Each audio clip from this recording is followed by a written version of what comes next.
యువకులది అత్యంత కీలకమైన పాత్ర. తెలంగాణ ఉద్యమంలో ఉస్మానియా కాకతీయ యూనివర్సిటీల విద్యార్థులు ముందు బాగానే నిలబడి తెలంగాణ ఉద్యమాన్ని ముందుకు నడిపించి వందలాది మంది యువకులు ఆత్మత్యాగాలు చేసి ఈరోజు తెలంగాణ రాష్ట్రం సాధించుకున్నారు. మరి రాష్ట్రంలో 2 లక్షల ప్రభుత్వ ఉద్యోగ ఖాళీలు ఉంటే భర్తీ చేసిండు ఆ కేసీఆర్ అని నేను అడుగుతున్నా. 10 ఏళ్ళు వాళ్ళు చేయలే, 10 ఏళ్ళు వాళ్ళకి సోయి లేదు.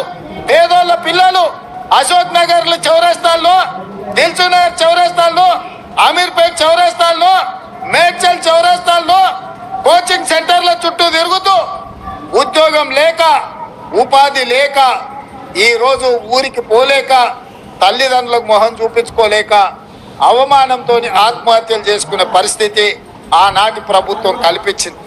అందుకే మనం అధికారంలోకి వచ్చిన వెంబడే 90 రోజుల్లో 30,000 ప్రభుత్వ ఉద్యోగాలు నిరుద్యోగ యువకులకు ఇచ్చి ఇవాళ రాష్ట్ర ప్రభుత్వం పేదలకు అండగా నిలబడ్డం.